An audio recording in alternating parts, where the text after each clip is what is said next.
Alors, bonjour Benoît, tu es Bonjour. le gérant de la SCI Silver Avenir et voilà, je pense que la plupart de nos partenaires, la plupart de nos clients connaissent très bien la SCI Silver Avenir. C'est notre fonds star depuis 3 ans, notamment grâce à ses performances qui sont bien au-delà de ce qu'a pu faire le marché depuis 3 ans. Mais je sais que depuis quelques mois, certains partenaires, certains clients pouvaient être inquiets de ce qui allait se passer sur Silver Avenir. On avait souvent des remarques, ah oui, mais on n'avait pas encore baissé, donc ça va arriver. On a vu que l'année 2023 c'est très bien terminé. Comment tu peux nous décrire cette année? Comment tu peux nous dire comment s'est passée l'année 2023 pour Silver Avenir? Oui, tout à fait. Plusieurs choses, hein. Déjà, Silver Avenir, c'est une performance en 2023 de 6,15. Donc, ça classe Silver Avenir parmi Bravo. les meilleurs SCI du marché, deuxième meilleure performance. Et également, sur l'année, Silver Avenir a atteint une taille conséquente, hein. C'est plus de 800 millions d'euros d'actifs sous gestion, investi, et c'est important de le dire, à 88% en immobilier direct. Immobilier direct sur une classe d'actifs qui est le résidentiel haut de gamme, luxe, voire même ultra luxe. Et tout ça, en fait, fait que ce fonds est vraiment en fait, différenciant par rapport aux autres fonds du marché avec un fort impact social et surtout, il a vraiment montré sa résilience en 2023. Et du coup, est-ce que tu peux rentrer un peu plus dans le détail et nous dire comment tu as réussi? C'est vraiment une très belle performance, hein, 6,15, encore une fois, c'est la deuxième performance du marché, tu le disais, sur les SU et UC.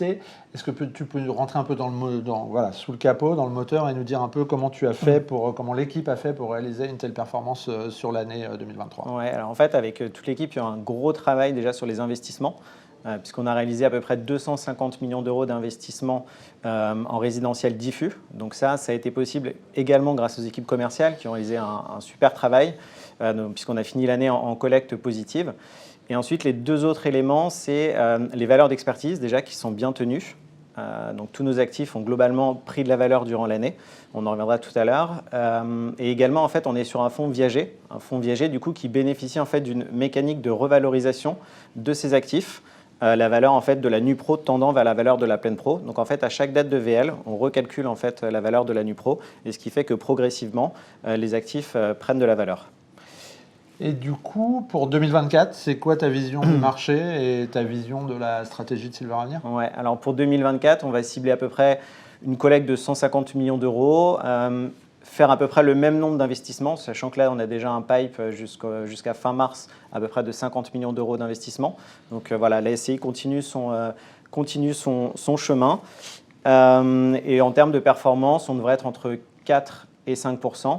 Et ensuite, à la gestion, on va également beaucoup travailler en fait, sur la relocation des biens, puisqu'en fait, on ne vend pas nos actifs. Donc, on va travailler la relocation avec du co-living senior, par exemple, ou encore un projet hôtelier. Ok, le but de ce webinaire, je pense, c'est d'essayer de répondre à toutes les questions qu'on a toute l'année et plutôt même sur ces derniers mois sur tous nos véhicules. Sur Silver Avenir, c'est vrai qu'on a eu souvent la question en fin d'année, notamment autour de la baisse du marché résidentiel. Il y a pas mal d'articles qui se sont sortis dans la presse sur la baisse du marché résidentiel. Comment se sont comportées les valeurs d'expertise faites en externe, hein. Il faut rappeler qu'on fait faire nos expertises par des experts indépendants qui ont pignon sur rue. Comment se sont comportées ces valeurs d'expertise en 2023 sur Silver Avenir? Ouais, alors du coup, sur Silver Avenir, en 2023, on finit l'année avec une hausse de revalorisation de nos actifs de plus 1,8% de l'ensemble de notre portefeuille. Donc ça, du coup, c'est super compte tenu du contexte actuel. Et il faut savoir aussi que sur Silver Avenir, on revalorise nos actifs à chaque trimestre. On revalorise une partie de notre portefeuille, ce qui nous permet en fait tout au long de l'année de voir, de sentir un petit peu le marché, d'avoir des retours des experts sur nos actifs. Et en fait, durant ces 4 trimestres, les revalorisations ont à chaque fois été positives. Et ça, du coup, on l'a déjà dit, hein, c'est essentiellement dû au fait que Silver Avenir achète du résidentiel haut de gamme, luxe, ultra luxe, qui est complètement décorrélé de l'immobilier commercial classique qu'on peut connaître. Et ça, je pense, c'est vraiment une spécificité de Silver Avenir, il faut le souligner. Et donc, Silver Avenir a un très beau portefeuille d'actifs qui résiste très bien. L'exposition à la région PACA. Et la région PACA, exactement. Vraiment, qui nous a beaucoup aidé parce que c'est environ 40% du 40%, portefeuille qui est en exactement. région PACA. Et ça a été très important Oui. pour les valeurs de Silver Avenir. Il faut rappeler effectivement que quand vous investissez dans Silver Avenir, vous investissez dans une exposition résidentielle. Et c'est vrai qu'aujourd'hui, il y a très très peu de véhicules qui vous permettent de vous exposer à ce cycle immobilier résidentiel qui est somme toute très différent du cycle de l'immobilier commercial. La plupart des sociétés de gestion de fonds immobiliers, et nos deux autres véhicules sont des fonds d'immobilier commercial. Les fonds d'immobilier résidentiel sont très rares. Et c'est vrai que pour vos clients, ça vous permet vraiment de vous exposer à une catégorie d'actifs différente. Et c'est vrai que le cycle n'est pas le même. Le cycle n'est pas le même et on voit que les amplitudes ne sont pas les mêmes. On a pu voir sur l'immobilier commercial des baisses de 20 à 30%. C'est quelque chose d'assez commun dans un cycle d'immobilier commercial. L'immobilier résidentiel en France, vous voyez très bien quand la presse parle de baisse de l'immobilier résidentiel, c'est plutôt du -3, du -4. Et encore, c'est sur la globalité. Ce que je disais en début de webinaire, et je pense qu'il faut rappeler vraiment, c'est l'hétérogénéité du monde immobilier aujourd'hui. Il n'y a pas un seul monde immobilier, il y a vraiment une hétérogénéité du marché. Et donc, l'atout du gérant et le savoir-faire du gérant, ça va être d'aller se focaliser sur les catégories d'actifs qui permettent d'aller créer de la valeur. Ouais, et puis tu l'as dit, l'immobilier résidentiel en France, c'est une baisse de -1,5% sur l'ensemble du territoire. Donc effectivement, on est quand même très loin des -20% de l'immobilier commercial. Exactement.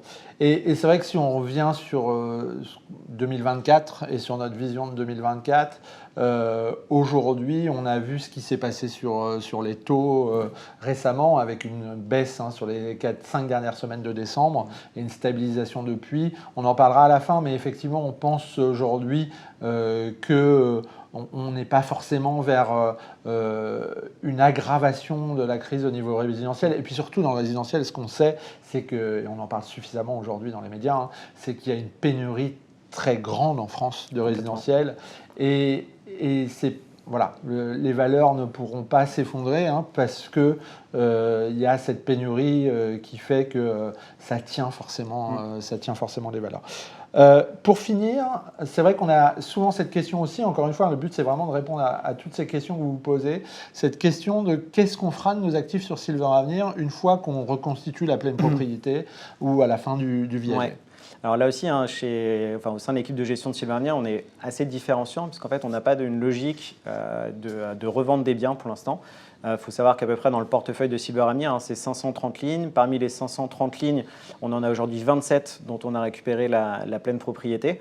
Et en fait, à l'acquisition et au sein de l'équipe de Silver, dès le début, en fait, on fait vraiment un travail d'asset management où on va provisionner en fait des travaux.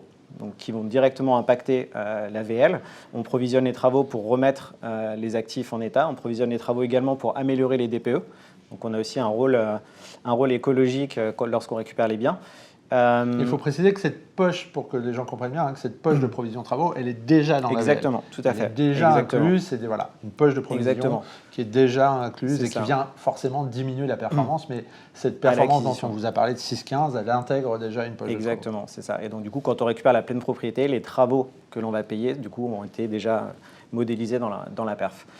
Et ensuite, au-delà de ça, on va essayer d'aller encore plus loin pour aller chercher de la performance, créer de la valeur, parce que là, du coup, on est plutôt sur des rendements assez classiques, entre 2,5-3% maximum. Et donc, à la gestion, on travaille, on a des projets de co-living senior avec une société qui s'appelle 7 Familles, donc on devrait signer un partenariat très bientôt. Et là, l'idée, du coup, c'est de permettre en fait, aux seniors, lorsqu'on récupère la pleine propriété des biens, de pouvoir en fait, continuer le mieux vivre ensemble avec, du coup, certaines résidences qui seront des résidences Alzheimer. Voilà. Et puis, on a également un très beau projet hôtelier à Marseille, dont on est assez fiers. Je pense que c'est une des plus belles maisons de Marseille. C'est la plus belle maison. Surtout à cause de son accès. Oui, exactement. En fait, elle a un accès en fait, directement sur un petit port privé. En fait. Mais je pense que c'est ça dont il faut prendre conscience quand on investit dans Silver Avenir. On n'investit pas dans n'importe quel immobilier résidentiel. C'est vraiment du résidentiel haut de gamme. Vous pouvez voir cette maison avec... c'est une très très belle maison. Ce n'est pas la plus jolie d'un point de vue esthétique, mais d'un point de vue à la fois localisation et caractéristiques, notamment avec cet accès mer. Et on le voit très bien, effectivement, aujourd'hui, il y a quelques hôteliers qui s'intéressent au projet. On pourrait aller créer pas mal de valeur pour le véhicule. Avec un vrai foncier constructible aussi, on a plus de 500 mètres carrés constructibles. Donc voilà, on va essayer d'en faire un beau projet, un peu plus qu'un boutique hôtel. Et du coup, c'est vraiment être créateur de valeur pour Silver. Top. Bravo encore pour cette très belle année. Je rappelle, 6,15 de performance en 2023. Bravo à toute l'équipe. Et puis maintenant, on va passer à Transition Europe avec Kader. Merci Yann. Merci.